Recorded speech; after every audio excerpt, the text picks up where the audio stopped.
لوگوں کا کس طرح مذاق اڑایا گیا، بہت سارے معاملات سامنے آئے، تو انہوں نے کہا کہ یہ ویسٹ کے منہ پہ تماچا ہے، اور انہوں نے شدید اپنے تحفظات کا اظہار بھی کیا کہ بائیڈن نے اجلت میں یہ سب کچھ کیا، جبکہ آپ بھی جانتے ہیں کہ مئی کا فیصلہ ہوا، مئی کے بعد اس کو سپٹمبر تک لے کر گئے، پھر تھوڑی ایکسٹینشن کی بات ہوئی. تو کیا واقعی اب یو ایس بھی یہ بات اس بات کا اس کو ادراک ہے کہ یہ سب کچھ اجلت میں کیا گیا اور اب افغانستان کی مدد کا ٹائم آیا تو اسے کنڈیشنز اس پہ لگائی جا رہی ہیں؟ یہ دیکھیں، جو پچھلی باتیں تھیں، جو واقعے ہوئے، اس میں آپ بھی جانتے ہیں، دنیا کے سامنے ہیں کہ کیا کس قسم کی غلطیاں ہوئی، اور اس سے جو کافی چیزیں اجل گئیں. پر اس وقت ہم نے دیکھنا کہ آگے کیسے بڑھنا چاہیے. ٹھیک ہے. اور اس میں جو یورپین ممالک ہیں انہوں نے بھی اپنا ایک انگیجمنٹ رکھا ہے طالبان کے ساتھ، اور وہ ڈھونڈ رہے ہیں ایک کوئی طریقہ نکالیں جس تحت وہ اپنی ڈپلومیٹک ریپرزنٹیشن ان کی وہاں ہو سکے اور انگیجمنٹ چل سکے طالبان کی حکومت کے ساتھ، باوجود کہ ان کو ریکگنائز نہیں کیا، اس کے باوجود وہ وہاں کوئی ریپرزنٹیشن کھول سکیں جس کے تحت جو نارمل فلو ہے لوگوں کا، جو امداد پہنچانے کی ضرورت ہے، جو کوارڈینیشن کی ضرورت ہے، وہ سب ہو سکے ان کے تحت. اب کچھ ممالک ہیں جنہوں نے کنڈیشن لگائی ہیں اور بہت ایک آئیڈیالوجیکل پوزیشن لی ہے کہ جب تک طالبان یہ چیزیں جو ہم چاہتے ہیں وہ نہیں کریں گے تو ہم ان کی پوری بھرپور مدد نہیں کریں گے وغیرہ. جو میرے ذہن میں، اور سیکرٹری صاحب نے بھی کہا ہے کہ اس پہ کوئی کنڈیشن نہیں ہونی چاہیے ہیومینیٹیرین کرائسس پر، کیونکہ اگر یہ کولیپس ہو گیا تو بہت پورے خطے میں بہت ٹربیولنس ہو جائے گی. اگر کولیپس ہو گیا، اکنامک کولیپس ہوا، سول وار واپس شروع ہوتی ہے، دقت آئے گی. تو اس کو سب روکنے کے لیے میرے خیال میں ایک کنسرٹڈ انٹرنیشنل پالیسی کی ضرورت ہے، جو ہم کوشش کر رہے ہیں یہاں کہ کوئی کنسنسس نکل آئے.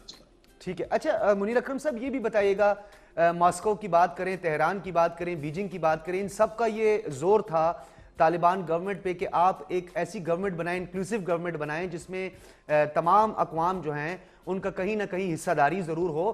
اور انٹرم سیٹ اپ میں بھی ہم نے دیکھا کہ ازبک بھی شامل کیے گئے، ہزارہ بھی شامل کیے گئے، اور سرگئی لاروف نے بڑا ایک اچھا پازیٹیو جیسچر دیتے ہوئے سٹیٹمنٹ دی کہ ہم بہت جلد یہ امید ہے کہ طالبان کی گورنمنٹ کو ریکگنائز کریں گے. ایک سوال پاکستان کے حوالے سے بھی اٹھ رہا ہے کہ پاکستان کو فوری طور پر طالبان گورنمنٹ کو ریکگنائز کرنا چاہیے، اس میں دیر یا تاخیر جو ہے یہ ہمارے تعلقات کے لیے اچھی نہیں ہے. ایک نقطہ نظر یہ ہے. دوسرا نقطہ نظر گورنمنٹ کا یہ ہے کہ یورپین کنٹریز انکلوڈنگ خطے کے ممالک اگر اس میں پہل کریں تو پاکستان کو اسٹیپ اٹھائے گا. آپ کیا سمجھتے ہیں کہ ہماری پالیسی، ہماری ڈائریکشن کیا ہونی چاہیے؟ جی، میرے خیال میں حکومت اس کے اوپر بہت غیری توجہ دے رہی ہے. ہم نے آگے سوچ سمجھ کے آگے چلنا چاہیے. ریکگنیشن جو ہے پولیٹیکل ریکگنیشن لیگل سوال ہے. جو دیکھنا ہم نے کہ پریکٹیکل اور آپریشنل طریقے سے ہم کس طرح سے افغانستان کی مدد کر سکتے ہیں اس وقت، اور وہ پورے خطے میں اور انٹرنیشنل کمیونٹی میں یہ کنسنسس ہے کہ مدد کرنا چاہیے، انگیجمنٹ ہونی چاہیے، ان کو امداد پہنچنی چاہیے. اور یہ ریکگنیشن سے سیپریٹ سوال ہے. ریکگنیشن ہم چاہتے ہیں کہ جب خطے میں پوری ایک کنسنسس آ جائے، ہم سب کو منوا سکیں کہ جی طالبان کے ساتھ ایک پولیٹیکل ریلیشن شپ ہونی چاہیے پورے خطے میں. تو اس میں آگے کے لیے، آگے اسٹیبلٹی کے لیے بہتر ہوگا کہ ہم ساتھ چلیں سب کے ساتھ. اگر ہم اکیلے چلتے ہیں تو ایک مس انڈرسٹینڈنگ ہو سکتی ہے. باقی جو ملک ہیں خطے میں ان کے ساتھ جیسے پیچھے ہوا ہے، اس طرح سے مس انڈرسٹینڈنگ نہیں ہونی چاہیے. وہ ہم اوائڈ کرنا چاہتے ہیں. اس لیے ہم ریجن کے ساتھ جو بڑے ہیں خطے میں، چین ہے، ایران ہے، روس ہے، اور جو باقی جو نیبرنگ کنٹریز ہیں ان کے ساتھ ہم چلنا چاہتے ہیں.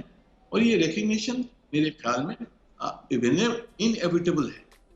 وہ تو آگے ہو جائے گی. اس وقت ہم نے دیکھنا ہے کہ کس طرح سے پوری دنیا کو ہم انگیج کروائیں افغانستان کے ساتھ، اور جو نئی حکومت ہے اس کے ساتھ انگیج کروائیں، ان کو امداد پہنچائی جائے اور ایک اسٹیبلٹی افغانستان میں آ جائے. اور اس کے بعد میں میرے خیال میں کنڈیشنز پیش ہوں گی جس میں ریکگنیشن بھی ہو سکتی. ٹھیک ہے منیر اکرم صاحب، ایک اور بڑا اہم آپ کی اسی گفتگو سے آپ کو یاد ہوگا کہ بائیڈن نے اپنی ایک اسپیچ کے دوران یہ کہا تھا کہ ہم افغانستان میں کوئی نیشن بلڈنگ کے لیے نہیں گئے تھے، ہم وہاں پہ دہشت گردی کے خاتمے کے لیے گئے تھے. ہم نے القاعدہ کے خلاف ایک مؤثر آپریشن کیا. اسامہ بن لادن کا ذکر بھی انہوں نے کرتے ہوئے کہا کہ ہم نے تو اپنا ٹاسک پورا کر دیا، ہم کسی نیشن بلڈنگ کے لیے نہیں گئے تھے. تو سوالات یہ اٹھ رہے ہیں کہ 20 سال گزرنے کے بعد اگر نیشن بلڈنگ کے لیے نہیں گئے تھے تو باراک اوباما نے یہ بارہا اس چیز کا ذکر کیا تھا کہ ہم افغانستان میں نیشن بلڈنگ کی بات کرتے ہیں، ہم افغانستان کے انفراسٹرکچر کو ڈیولپ کرنے جا رہے ہیں. پھر بائیڈن نے یہ بھی کہہ دیا کہ ہم نے $3 ٹریلین لگا دیے، 3.5 لاکھ افواج کو وہاں پہ ٹرینڈ کر دیا، لیکن ہمیں ان سے مایوسی ہوئی. تو کیا امریکہ کا امیج اس سے خراب نہیں ہوا کہ آپ دہشت گردی کے خاتمے اور ٹیررسٹ آرگنائزیشن کے خاتمے کے لیے گئے، اس میں بھی آپ کو ناکامی ہوئی، اور اب آپ یہ کہہ رہے ہیں کہ جی ہم وہاں نیشن بلڈنگ کے لیے نہیں گئے تھے؟ تو ایک ٹرسٹ ڈیفیسٹ پیدا نہیں ہوئے گا تھرڈ ورلڈ کنٹریز اور امریکہ کے درمیان؟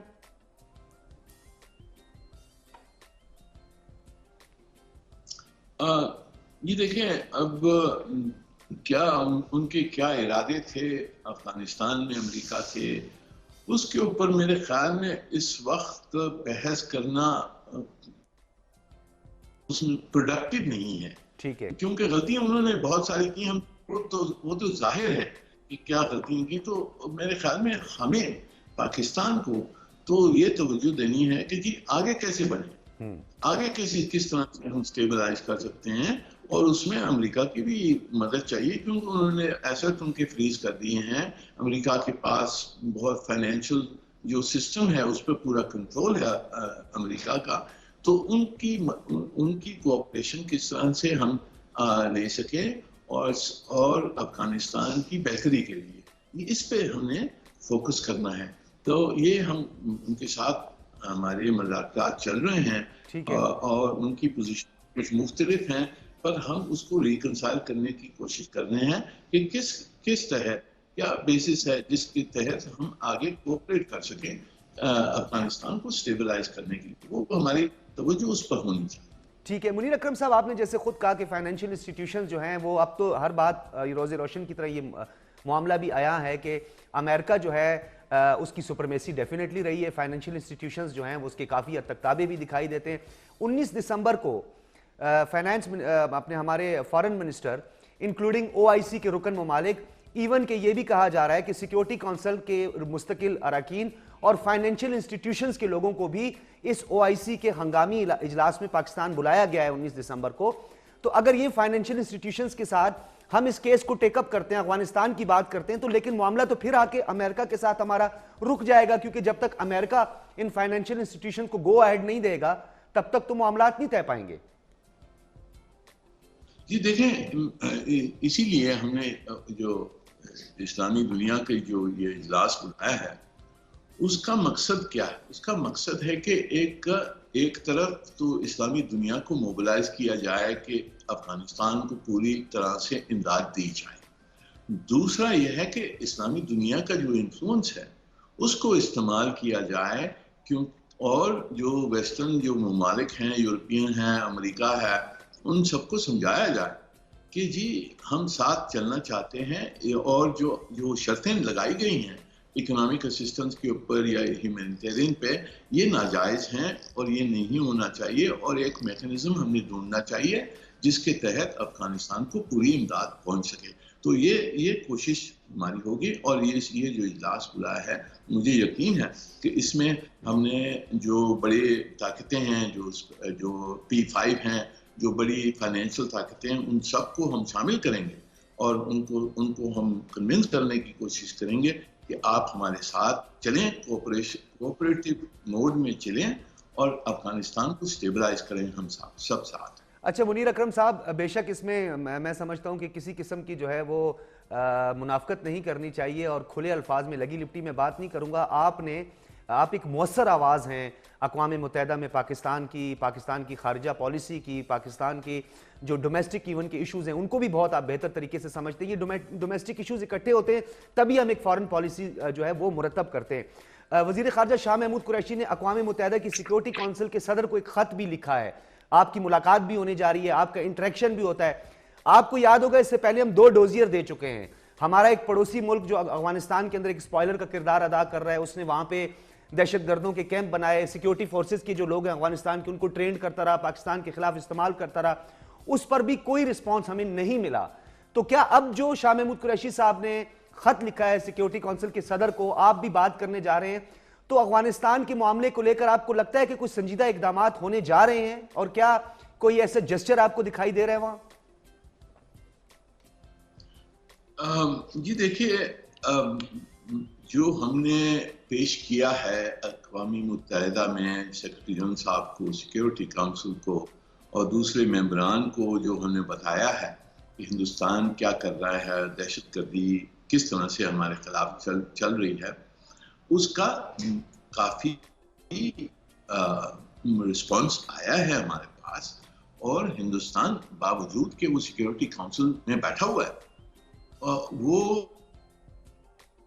پوزیشن کو کافی ڈیفینڈ کرنا پڑا ہے. انہوں نے جو ہماری مووز ہیں اس کو بلاک کرنے کے لیے کافی کوشش ان کو کرنی پڑی ہے کہ کس طرح سے روکا جائے.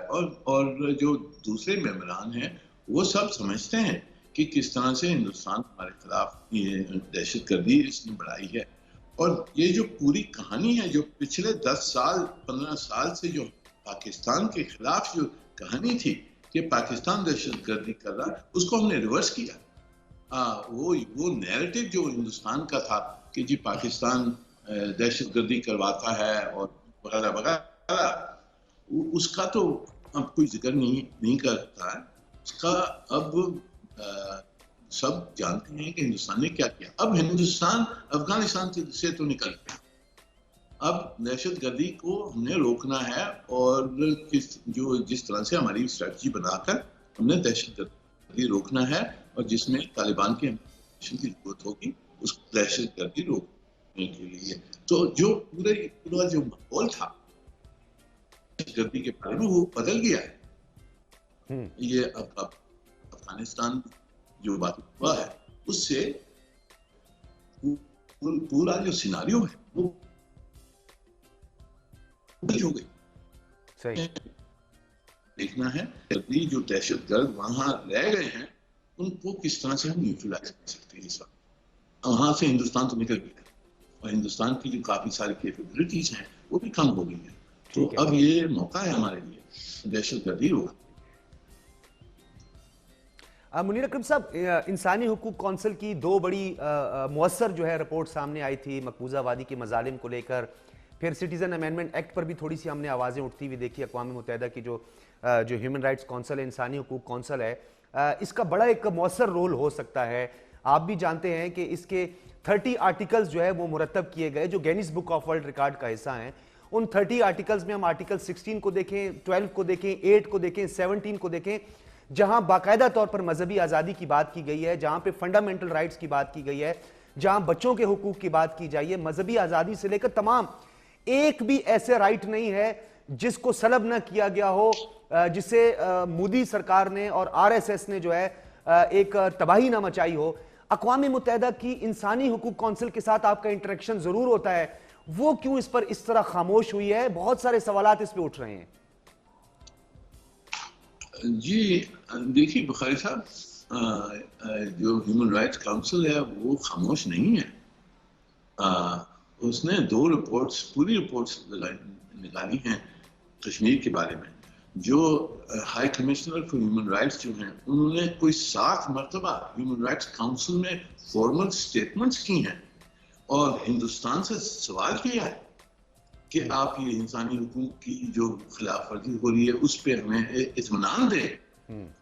18 اسپیشل رپورٹرز ہیں ہیومن رائٹس کونسل کے، 18 انہوں نے 3 مرتبہ لکھا ہے ہندوستان کو، اور انہوں نے پوچھا ہے ہندوستان سے کہ یہ فلانی جو آرٹیکل جو آپ کوٹ کر رہے ہیں ان سب پر انہوں نے ایک چیز پر انہوں نے پوچھا ہے کہ ہمیں جواب دیں. کہ ان انسانی حقوق کی خلاف ورزی جو ہو رہی ہے اس پہ آپ کا کیا کہنا ہے؟ آپ انہوں نے یہ پوچھا ہے کہ ہمیں انویسٹیگیٹ کرنے کے لیے آپ آنے دیں کشمیر میں، آپ آنے دیں. جو ہیومن رائٹس کاؤنسل، جو ہائی کمشنر کی جو رپورٹس ہیں، ان دونوں رپورٹس نے کہا ہے کہ انکوائری کمیشن بننا چاہیے. ٹھیک ہے، یہ انسانی حقوق کی خلاف ورزی کر.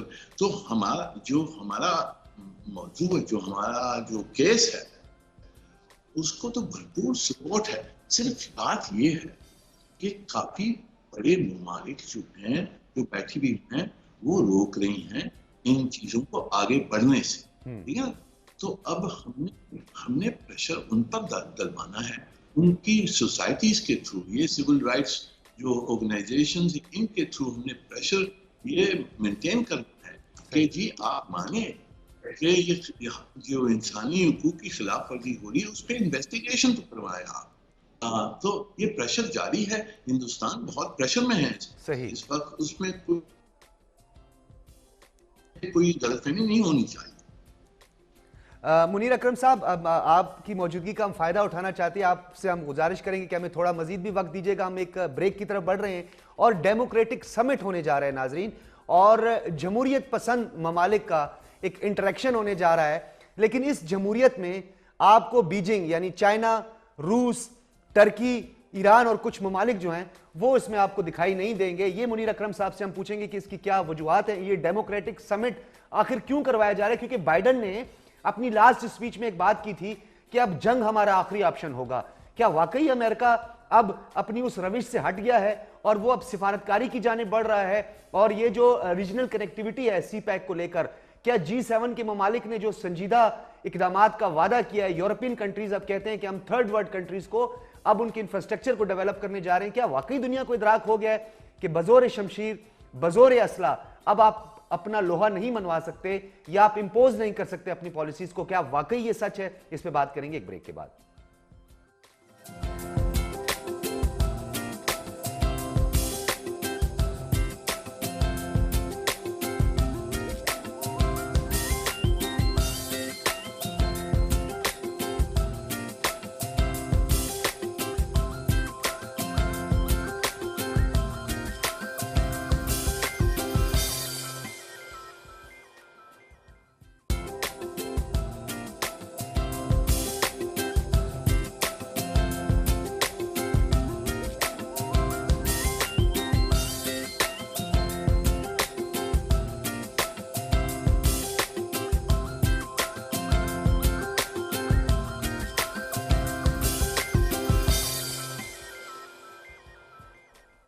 ویلکم بیک ناظرین. منیر اکرم صاحب ایکسیلنسی ایمبیسڈر ہمارے ساتھ اس وقت موجود ہیں، اقوام متحدہ میں پاکستان کے مستقل مندوب ہیں، ایک بھرپور اور ایک مؤثر آواز ہیں جو پاکستان کی اقوام متحدہ میں اٹھائی جاتی ہے. منیر اکرم صاحب، ایک ڈیموکریٹک سمٹ ہونے جا رہا ہے. ویسے سر مجھے تھوڑا سا ایز اے طالب علم میں سمجھتا ہوں، تھوڑا اس کی تشریح کیجئے گا سر. یہ ڈیموکریسی کے کیا پیرامیٹرز ہیں، کیا کرائیٹیریا ہے؟ کیا بیجنگ اس پہ پورا نہیں اترتا؟ اور میں نے اب تک جو تھوڑی کیلکولیشن نکالی ہے بحیثیت طالب علم، 15 سے زیادہ ایسے ممالک ہیں جو کہ پوری دنیا میں ریکگنائزڈ ڈیموکریٹک سٹیٹس ہیں جن کو نہیں بلایا گیا. میں سعودی عرب کی بات نہیں کروں گا، کچھ اور ممالک کی بات نہیں کروں گا جہاں بادشاہت ہے. تو یہ کیا کرائیٹیریا ہے؟ یہ کیسا ڈیموکریٹک سمٹ ہے جس میں مخصوص ممالک کو بالکل مدعو ہی نہیں کیا گیا، ایون کہ ٹرکی کو بھی نہیں بلایا گیا؟ آپ کیا سمجھتے ہیں یہ ڈیموکریٹک سمٹ جو ہے اس کا مقصد کیا ہے؟ کیا واقعی اب امریکہ سمجھ گیا ہے کہ جنگ جو ہے وہ آخری آپشن ہے، یہ محض ایک سٹیٹمنٹ تھی؟ یہ دیکھیں، میرے خیال میں یہ بائیڈن صاحب کی بہت ایک پالیسی سٹیٹمنٹ تھی الیکشن کیمپین میں، جس میں یہ کہا گیا تھا کہ وہ ڈیموکریسیز کو ساتھ کریں گے اپنے ساتھ.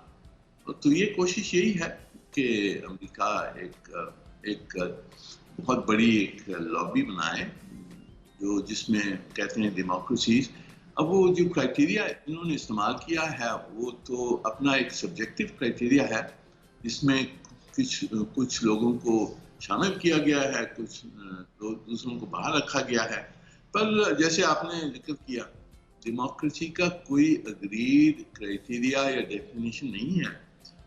اور دوسرے جو ممالک ہیں وہ بھی کہتے ہیں کہ جی ہماری جو گورننس سسٹم ہے وہ بھی ڈیموکریسی ہے. آپ چین نے ایک پیپر جاری کیا ہے جس میں اس کا ٹائٹل ہے اے ڈیموکریسی دیٹ ورکس، اور چین کہتا ہے کہ ہماری تو سب میں اچھی ڈیموکریسی ہے. تو یہ اس میں یہ سبجیکٹو ڈیفینیشنز ہیں.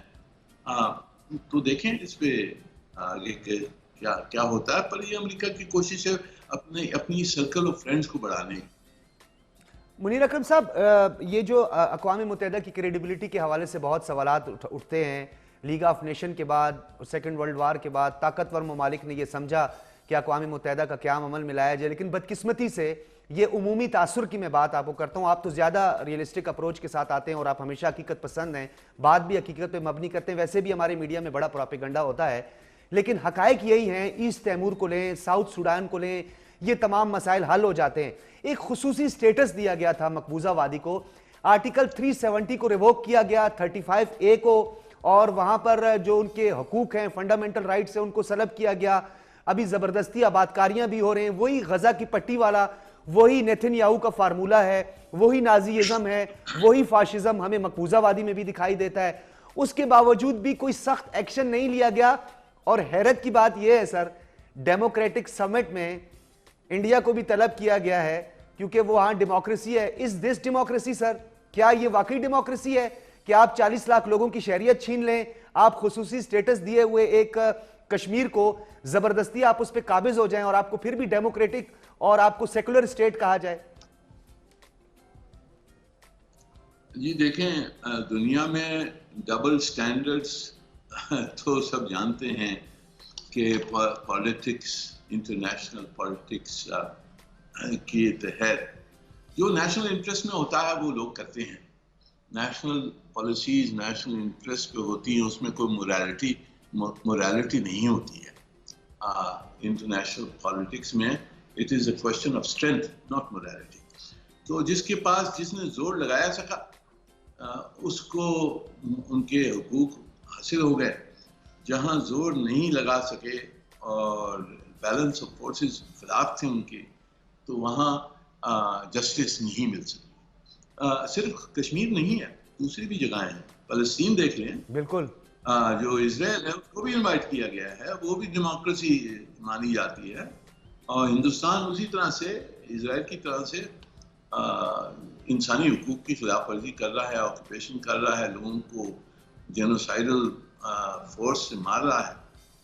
اس کے باوجود اس کو، کیونکہ بڑی جو طاقتیں ہیں، جو دوست ہیں ان کے، جو پولیٹیکل جیو اسٹریٹجک انٹرسٹ جس کی ہیں، وہ تو ان کو مانتے ہیں اور ان کو بلاتے ہیں اور ان کے ساتھ اچھے تعلقات رکھتے ہیں.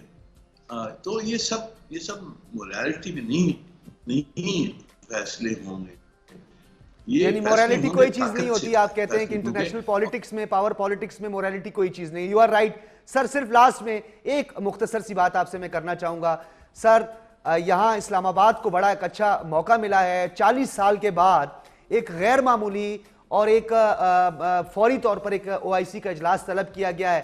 یہ پاکستان کی سفارتی کامیابی ہے، پاکستان کی مؤثر ڈپلومیسی ہے، پاکستان کی تصویراتی اہمیت ہے، یا P5 کے 2 اہم رکن ممالک کے ساتھ پاکستان کے بڑھتے ہوئے تعلقات ہیں؟ اس کے پیچھے کون سے عوامل کار فرمائے منیر اکرم صاحب؟ جی دیکھیں، ہماری جو ڈپلومیسی ہے وہ بہت ایکٹیو ڈپلومیسی ہے. اب پچھلے 2-2.5 سال سے آپ دیکھ لیں، ہماری ڈپلومیسی ہر طرف ایکٹیو ہے. افغانستان کے اوپر، کشمیر کے اوپر، دہشت گردی کے ساتھ، جو ہماری اکنامک تعلقات ہیں چین کے ساتھ، گلف کے ساتھ، امریکہ کے ساتھ، یہ سب چیزوں پر ایک ایکٹیو ڈپلومیسی ہے. جو انٹرنیشنل حالات ہیں وہ بہت نازک ہیں. ایک دنیا ٹریڈیشن سے جا رہی ہے جس میں ایک بڑی طاقت، نئی طاقت آ رہی ہے، اور جو موجودہ طاقت ہے وہ اس کو ریزسٹ کر رہی ہے. یہ کمپٹیشن جو ہوتا ہے، جب ہوتا ہے تو پوری دنیا ہل جاتی ہے. اتنی بڑی طاقتوں کی آمنا سامنا جب ہوتا ہے تو وہ کہتے ہیں کہ when the elephants fight, the grass is trampled. Yes, you are right. ہم جو چھوٹے ممالک وہ اس میں ہم پس سکتے ہیں. ہم نے اپنے آپ کو بچانا ہے اور اپنے آپ کی نیشنل انٹرسٹ پروموٹ کرنا ہے اس ٹربیولنس اور ان حالات میں. تو یہ بہت نازک اور فلیکسیبل ڈپلومیسی کی ضرورت ہے. ہمیں اپنے آپ کی انٹرسٹ کو پریزرو کرنا اور رکھنا اس وقت. بہت بہت شکریہ منیر اکرم صاحب، اقوام متحدہ میں پاکستان کے مستقل مندوب. آپ نے ہمیں اپنے قیمتی وقت سے نوازا اور آج آپ نے اپنی اتنی زیادہ جو انگیجمنٹس تھی اس کے باوجود آپ نے ہمیں اتنا موقع دیا اور آپ نے ہماری پالیسیز کے حوالے سے اقوام متحدہ میں اپنے کردار کے حوالے سے بات کی. ہم آپ کے بہت مشکور ہیں، آپ نے ہمیں وقت دیا. ناظرین، آپ نے منیر اکرم صاحب کی گفتگو سنی. اس سے یہ بخوبی اندازہ لگایا جا سکتا ہے کہ پاکستان، ہم خود اپنے ملک کو خود سے کمزور کرتے ہیں اور خود سے ہم کنٹروورسیز پیدا کرتے ہیں، جبکہ پاکستان اس وقت آئسولیٹ نہیں ہو رہا بلکہ پاکستان کو آئسولیٹ کرنے والے بری طرح سے آئسولیٹ ہونے جا رہے ہیں. بھارت اس وقت جو افغانستان کے اندر ایک سپوائلر کا کردار ادا کر رہا ہے، مقبوضہ وادی میں مظالم ڈھا رہا ہے، یہ تمام جو وعدے اس نے وفا نہیں کیے جو الیکشن میں بھی اس نے کیے تھے. ایون کہ نہ صرف مقبوضہ وادی، وہاں کے لیے تو ایک ایگریسو ٹون تھی مودی کی، لیکن جو وعدے کیے تھے کہ ہندوستان کے لوگوں کو نوکریاں دیں گے، ان سے نوکریاں چھین لی گئی. ہندوستان کے لوگوں کو کہا تھا کہ آپ کو اکھنڈ بھارت بنا کے دیں گے. اب وہ اکھنڈ بھارت جو ہے ممبئی کی سڑکوں تک محدود ہو گیا ہے، کیونکہ اس اکھنڈ بھارت میں مودی نے یہ نہیں بتایا تھا کہ اس میں سارے برہمنز نہیں ہوں گے. جو آر ایس ایس کو ماننے والے ہیں، شیو سینا اور بجرنگ دل کے غنڈے ہیں، وہی صرف اس شیو کی دھرتی میں رہیں گے. باقیوں کو تو انہوں نے پلیت قرار دے دیا. نہ کرسچن ہوں گے، نہ مسلمان ہوں گے، نہ دلتس ہوں گے، نہ شودر ہوں گے، نہ سکھ ہوں گے. تو پھر رادھا ناچے گی ممبئی کی سڑکوں میں، اور پھر برہمنز جو 3 سے 4% بھی مشکل ہوں، یہ اکھنڈ بھارت بنائیں گے. یہ سفید جھوٹ ہے جو ہندوستان کے باسیوں کو بتایا جا رہا ہے. اور بدقسمتی ہندوستان کے باسیوں کی ہم کہیں گے جن کو ایسی سرکار ملی ہے جس کے لیے راہل گاندھی نے کہا ہمیں کسی دشمن کی ضرورت نہیں. ایک بریک کے بعد گفتگو کے سلسلے کو جاری رکھیں گے.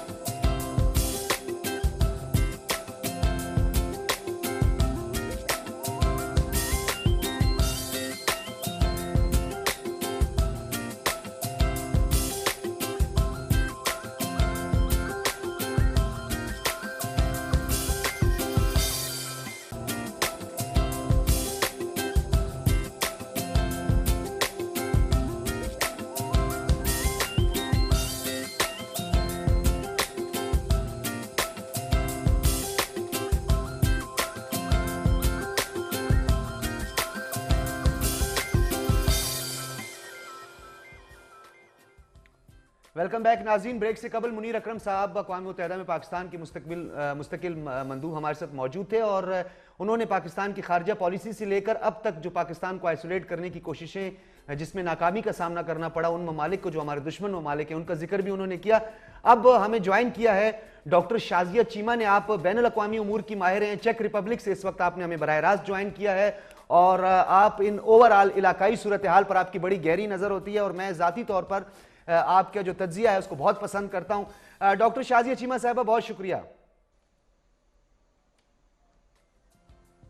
جی بہت شکریہ ڈاکٹر صاحب. بہت شکریہ ڈاکٹر صاحبہ. منیر اکرم صاحب نے تو کافی تفصیلات اور ہماری جو خارجہ پالیسی ہے یا یو این کے اندر ہماری فعالیت ہے اس کا ذکر کیا. ویسے ڈاکٹر شازیہ آپ کے ساتھ جب بھی میں بات کرتا ہوں تو تھوڑی لگی لپٹی بات نہیں کرتا، ذرا کھل کے بات کرتا ہوں.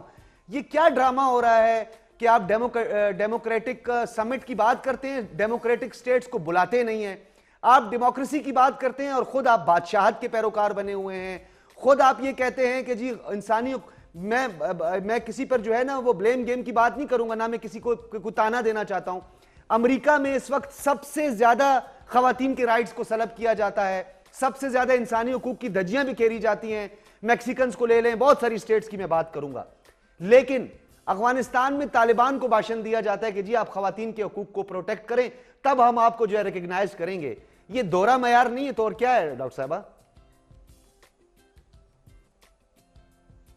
یہ دورہ معیار بھی ہے ڈاکٹر صاحب، اور اس کے ساتھ یہ بہت آپ دیکھیں کھلے طریقے سے بولنگ کی جا رہی ہے. جو منیر اکرم صاحب جو آپ سے گفتگو کر رہے تھے، میں نے اس گفتگو کو فالو کیا، بہت سیر حاصل گفتگو تھی. بہت انہوں نے ڈیٹیل جو ہے وہ ڈسکشن کی، ملٹی ڈائمینشنل ڈسکشن تھی. لیکن وہ ساری کی ساری مجھے ایسے لگا کہ تھوڑی سی کلوز روم جو ہے وہ میزوں میں دفتروں میں ہونے والی تھوڑی گفتگو ہے.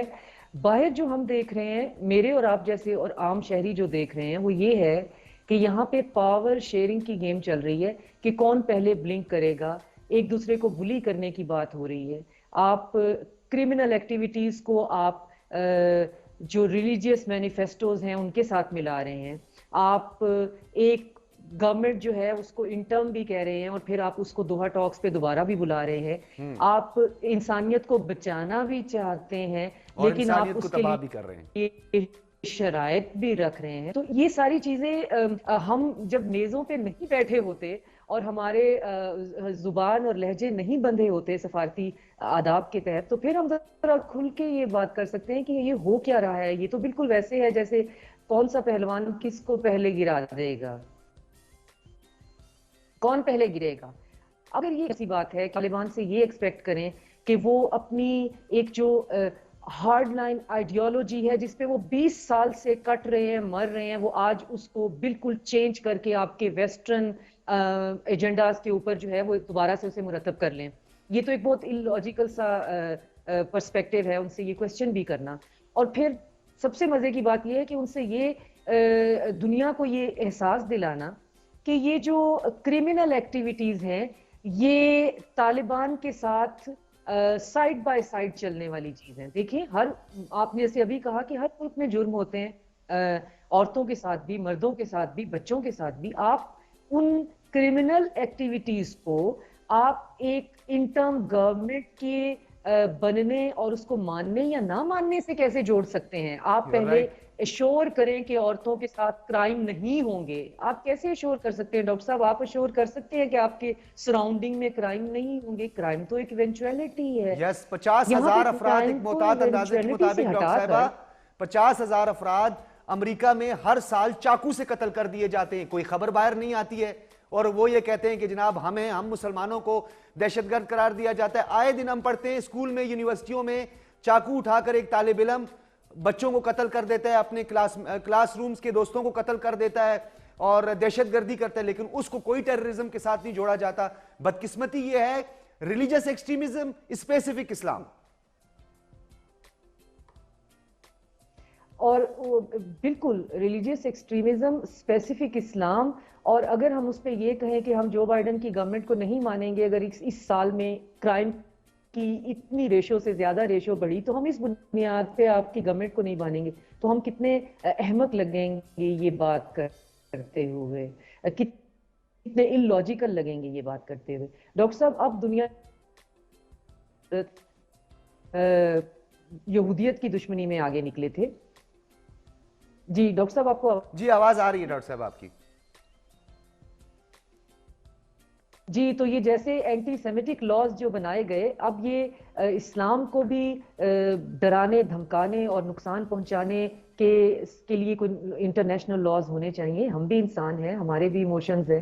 آپ ہمیں اس طرح سے ہر اپنی پسند اور ناپسند کی چیز کو ایک ہی جگہ پہ نیرو ڈاؤن کر کے اور وہاں پہ آپ بھلے بھی بن جائیں اور آپ ہمیں چوراہے میں بھی کھڑا کر دیں اور آپ ہی ٹھیک ہیں اور ہم ہی غلط ہیں. تو یہ اب اس صورتحال میں آپ دیکھیں کہ پاکستان کے لیے کس قدر مشکل صورتحال ہے. اس کا ہمسایہ جہاں پہ وہ امن قائم کرنا چاہتا ہے اور دنیا جو ہے وہ اپنی طرف، انسانیت تو ان کے پاس بہت ہے لیکن ان کو یہ نہیں نظر آ رہا کہ اس ٹھنڈ میں وہاں پہ کتنی جلدی انسانی مدد کی ضرورت ہے. یہاں پہ آپ کو اپنی شرائط ایک طرف رکھنی پڑیں گی. اگر آپ نے مدد کرنی ہے تو وہ پھر مدد برائے مدد ہی ہوگی، اس میں آپ مشروط مدد نہیں کر سکتے ہیں. آپ یا تو انسان ہو سکتے ہیں یا چنگیز خان ہو سکتے ہیں، آپ دو چیزیں اکٹھی نہیں ہو سکتے ہیں. ویسے ڈاکٹر صاحبہ اگر مجھے آپ کی ایک بات جو ہے بڑی انٹرسٹنگ لگی. آپ کے ساتھ لاسٹ ٹائم بھی میرے ایک شو میں میری ایک بات ہوئی تھی، کہیں ایسا تو نہیں ہے کہ بائیڈن دوبارہ آ کر ایک اسپیچ کریں گے، دھواں دھار خطاب کریں گے اور وہ اسی طرح کی باتیں کہیں گے جو انہوں نے افغان فورسز کے لیے کی تھی کہ جی ہم نے 3.5 لاکھ فورسز کو ٹرینڈ کیا، $3 ٹریلین لگائے، لیکن انہوں نے مایوس کیا. ابھی ہمیں جنگ کا کہہ رہے ہیں، خود اپنی جنگ لڑ نہیں سکتے. کہیں ایسا تو نہیں ہوگا کہ ہندوستان کے بارے میں بھی کہیں گے کہ ہم نے غلط تھانے دار چنا تھا جو چائنا کو کنٹین نہیں کر سکا، نالائق تھا، بدھو تھا، اور مودی کو کہیں گے کہ جناب تم پر ہم نے اتنے $1 ٹریلین لگا دیے، تمہیں ہم نے جو ہے ایک پراکسی کے طور پہ استعمال کیا لیکن تم بھی ناکام ہوئے. اب یہ اس میں ڈاکٹر صاحب ان کو انڈیا جو ہے نا اس پہ تو وہ بیٹ کرنا ہی نہیں چاہ رہے ہیں. آپ نے دیکھا اوکس کی جو ڈیولپمنٹ ہے وہ اس میں انڈیا کو انہوں نے جہاں پہ ملٹری پارٹنرشپ کی بات آئی ہے اسٹریٹجی سے تھوڑا سا آگے تو وہ اس کا پارٹنر نہیں ہے. بالکل. تو یہ جتنا بھی امریکہ بیوقوف ہو سکتا ہے اگر 1 to 10 اگر اسکیل پہ دیکھیں اگر 8 کے اسکیل پہ بیوقوف ہے تو وہ 9 کے اسکیل پہ نہیں ہے. آئی مین اتنا اندھا نہیں ہے کہ ہندوستان پہ تکیہ کر کے بیٹھ جائے اور یہ سوچ کے بیٹھ جائے کہ انڈیا اس کی ہیلپ کر لے گا. انڈیا کے حوالے انڈیا پہ وہ تکیہ نہیں کر رہا ہے چائنا کے حوالے سے, وہ اپنی پلاننگ اور اپنی منوورنگ اور اپنی مینپولیشن کر رہا ہے. لیکن جہاں تک سوال اگین وہی ہے ہماری پوزیشننگ کا اور ہماری جیو پولیٹیکل ریالٹی کا, جس میں ہم سوائے کوشش کے جو ہے, اور پھر ہماری کوششیں بھی بہت آنیسٹ ہوتی ہیں. ڈاکٹر صاحب آپ نے دیکھا کہ ٹرائکا جو ہے ہماری میٹنگز ہوئی جس میں ہم نے بہت کھل کے سمجھانے کی کوشش کی چائنا, رشیا اور یو ایس اے کو کہ کیا مسائل ہو سکتے ہیں. جو ہونا تھا وہ ہو چکا, اچھے طریقے سے ہوا یا برے طریقے سے ہوا. یو ایس اے کو پلان ایگزٹ کرنا چاہیے تھا یا ایمرجنسی ایگزٹ کرنا چاہیے تھا, وہ ماضی کی باتیں ہیں. لیکن وہ عوام جو نہ تو تب پارٹی تھے کسی بھی چیز کے نہ اب ہیں, ان کے حال پہ سوچنا چاہیے. اب 19 دسمبر کو دوبارہ سے او آئی سی کی میٹنگ کال ہو رہی ہے اور اس میں بھی پاکستان کا اپنا ذاتی کیا مفاد ہو سکتا ہے. اس میں بھی یہی ہے کہ سارے اسلامی ملک جو کہ اکثریت بہت امیر ہیں ان سے یہ درخواست ہی کی جائے کہ برے وقت میں ہمارا ساتھ دیں. ہمارا ہمسایہ اس وقت مشکل میں ہے اور ہیومینٹی کو پالیٹکس کے ساتھ بالکل نہ ملائیں. شاہ محمود قریشی جو ہیں وہ آج جو ہیں وہ بیلجیم کے دورے پہ ہیں اور اس میں ابھی تک جو کمیونیکے ہے اس کی رپورٹ تو نہیں پہنچی ہے, لیکن ان کے ایجنڈا پہ یہ چیز تھی کہ وہاں پہ بھی افغانستان پہ ذکر کیا جائے گا اور لوگوں کو یہ سمجھانے کی کوشش کی جائے گی. اب ایک آئرنی دیکھے کہ ایمینوئل میکرون کہہ رہے ہیں کہ ہم افغانستان کے اندر ایک ریپریزنٹیٹیو آفس بنانا چاہتے ہیں تمام یورپین کنٹریز کو اکٹھا کر کے, کیونکہ وہاں پہ ہماری جو ہیومینیٹیرین ایڈ کی ایکٹیویٹیز ہیں ان میں رکاوٹ آ رہی ہے. ٹھیک ہے. اچھا ڈاکٹر صاحبہ, مجھے پروڈیوسر صاحب یہ کہہ رہے ہیں کہ وقت ختم ہو گیا. میں ویری شارٹ ون لائنر آپ سے پوچھنا چاہوں گا. اقوام متحدہ کا کردار اس وقت ایسا نظر آ رہا ہے کہ تو کون میں خواہ مخواہ, یعنی فائنینشیل انسٹیٹیوشن اقوام متحدہ امریکہ کے زیر سایہ پلتے پھولتے ہیں. اب وہ ایک فنڈ انہوں نے قائم کیا ہے لیکن امریکہ ابھی تک تیار نہیں ہے, تو یہ لوگوں کو بیوقوف بنا رہے ہیں, کنفیوژن پھیلائی جا رہی ہے کیا معاملہ؟ میں اس کو ختم کروں گی کہ لاسٹ منتھ ڈاکٹر صاحب میں نے یہاں پہ پراگ میں ایک کانفرنس اٹینڈ کی انٹرفیتھ ہارمنی پہ.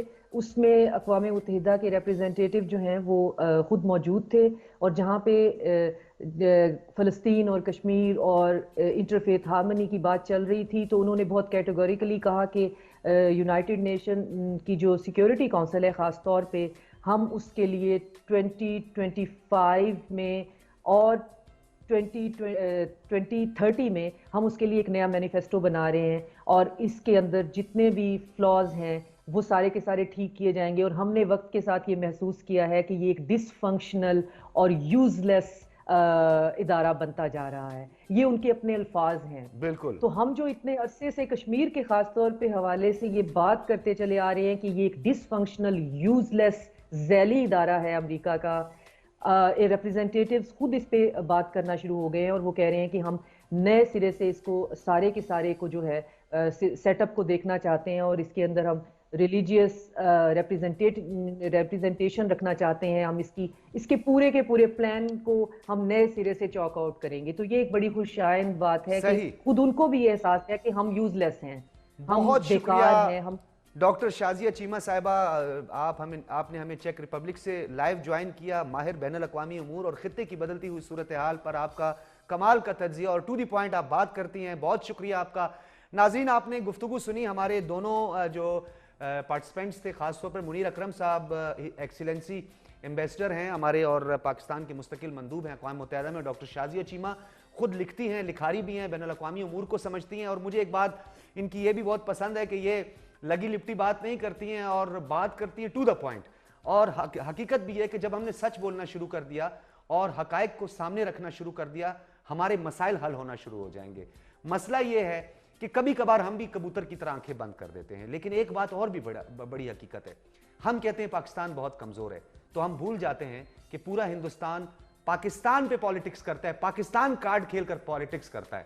اگر یہ بات آپ کو نہ سمجھ آئے تو امریکہ چلے جائیں۔ امریکہ میں بھی جو اب سیاست کا محور ہوتا ہے یا جو سینٹرل پوائنٹ ہوتا ہے وہ ہے پاکستان۔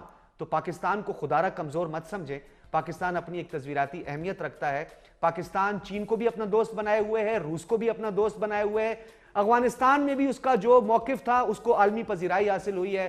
آج ڈونلڈ ٹرمپ جیسا وہ کیا کہتے ہیں اسٹرکٹ اور ایک رائٹسٹ لیڈر یہ کہتا ہے کہ پاکستان ہی ہمارا مسیحا ہے، وہی ہمیں افغانستان میں عزت سے نکال سکتا ہے، پاکستان ہی اس خطے میں بڑا اہم ایک ملک ہے، اور ہم بار بار کہتے ہیں کہ ہمارا کوئی کمزور ملک ہے۔ اگر ہم خود ہی اپنے ملک کو کمزور کہتے رہیں گے تو پھر ہم دشمن سے کیا گلہ کریں؟ اپنے ملک کے لیے کام کریں، اپنا حصے کا کام کریں، کنٹریبیوٹ کریں، اور ہندوستان سے تو آپ بہت زیادہ طاقتور ہیں، آپ کو پتہ ہے کہ لاکھوں کی تعداد میں اتنی بڑی فوج، اور وہ ایک محاورہ بھی آپ کو یاد ہوگا، اسکول میں بھی ہم پڑھا کرتے تھے کہ بچوں سے پوچھا جاتا تھا کہ عقل بڑی یا بھینس؟ تو جو میری طرح ہوتے تھے زیادہ ذہین تو وہ کہتے تھے بھینس، تو اساتذہ کہتے تھے نہیں، عقل بڑی ہوتی ہے۔